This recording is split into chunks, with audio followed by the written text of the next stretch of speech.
Pemirsa, terima kasih Anda masih di Sino Malam bersama saya Camar Haenda. Setelah menghapus presidensial threshold 20%, Mahkamah Konstitusi berpotensi juga akan membatalkan parliamentary threshold atau ambang batas parlemen. Hal tersebut diungkap oleh Menko Hukum HAM Imigrasi dan Pemasyarakatan Yusril Iza Mahendra saat membuka muktamar Partai Bulan Bintang di Bali.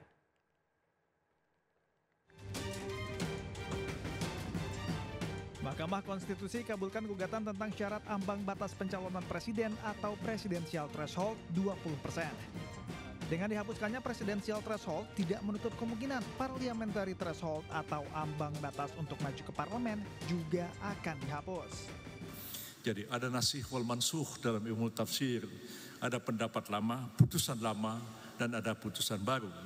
Yang nampaknya setelah ada putusan presidensial threshold ini, kemungkinan besar Mahkamah juga akan membatalkan parliamentary threshold yang selama ini selalu menjadi dipersoalkan oleh partai-partai politik. Dan saya kira itu adalah konsekuensi dari pembatalan presidensial threshold, adalah konsekuensinya juga adalah pembatalan terhadap parliamentary threshold. Penghapusan parliamentary threshold ini dianggap bisa menjadi harapan baru bagi demokrasi Indonesia karena setiap suara rakyat bisa memiliki peluang untuk mengirimkan wakilnya di parlemen. Ini paling tidak memberikan secercah harapan bagi partai-partai politik, wabil khusus juga Partai Bulan Bintang.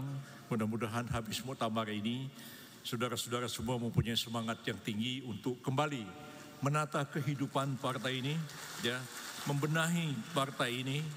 Dan saya berharap akan lahir pemimpin baru di Partai Bulan Bintang ini. Menilik hasil perhitungan suara dalam Pileg 2024, sejumlah nama gagal mewakili konstituennya di Senayan meski dapatkan suara tinggi. Hal ini terjadi karena suara partai yang menaunginya harus terhenti akibat terganjal ambang batas parliamentary threshold 4%. Beberapa partai yang memiliki kader-kader berpotensi namun harus terhenti diantaranya Partai Persatuan Pembangunan, Partai Perindo, Hanura, Partai Solidaritas Indonesia, Gelora, hingga PBB.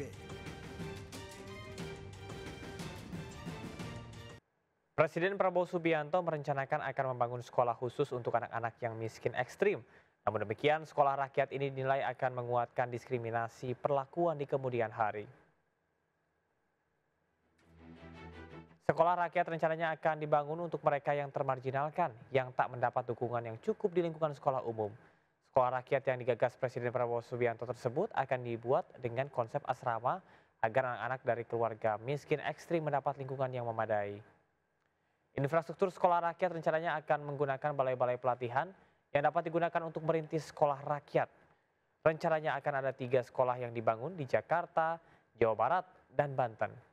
Namun demikian, ide sekolah rakyat dinilai malah akan membentuk stigma negatif di masa mendatang. Dosen Kebijakan Publik UGM dalam tulisannya di website ugm.ic.id menyebut bahwa perbaikan sekolah rusak yang ada saat ini lebih mendesak.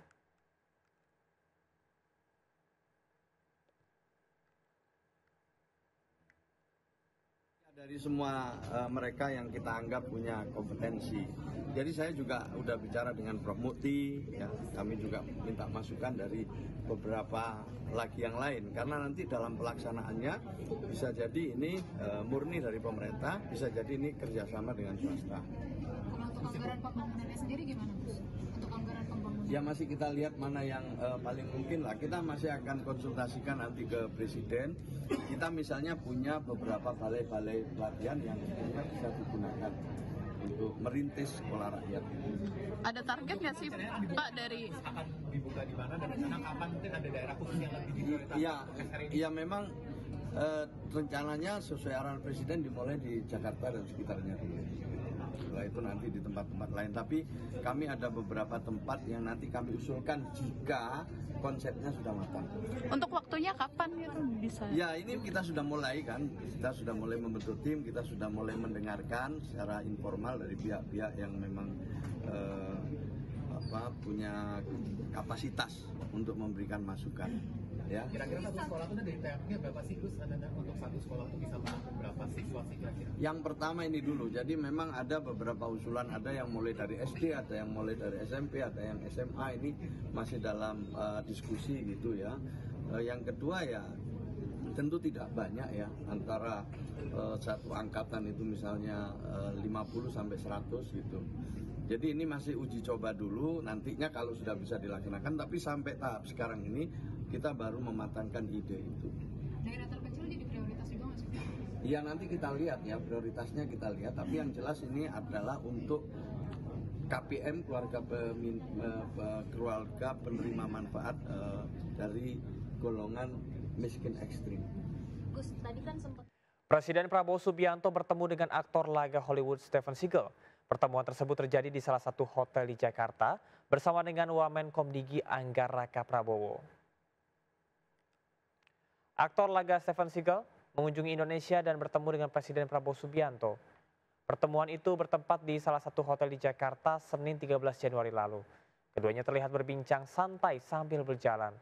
Prabowo bertemu dengan Steven Seagal diungkap oleh Wamenkom Digi Angga Raka Prabowo dalam unggahan di akun Instagramnya.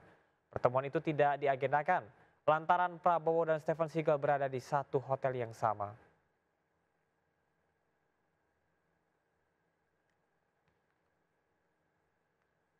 Kita ke informasi lainnya, pemirsa. Pelatih baru Timnas Indonesia Patrick Kluivert mengunjungi Gelora Bung Karno, Jakarta. Legenda Barcelona dan Ajax tersebut meninjau perawatan Stadion Utama Gelora Bung Karno dan mengunjungi pemusatan latihan Timnas U20 di Stadion Madia.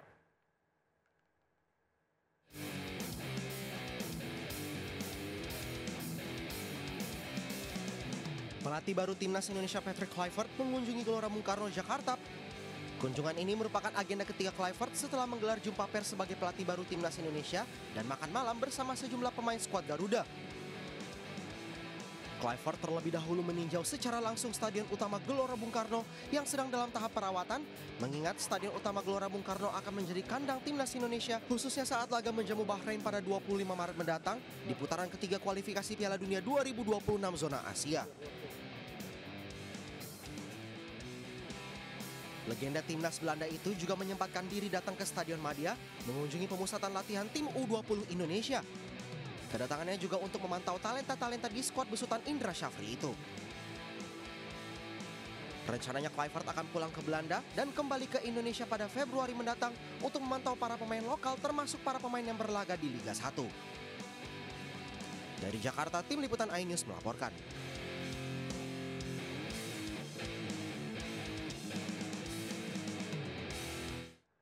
Ketua Umum PSSI Erick Thohir mengajak Patrick Kluivert makan malam bersama 5 pemain Timnas Indonesia. Makan malam bersama ini diselenggarakan sebagai acara ramah tamah memperkenalkan Kluivert resmi menjadi pelatih Timnas Indonesia.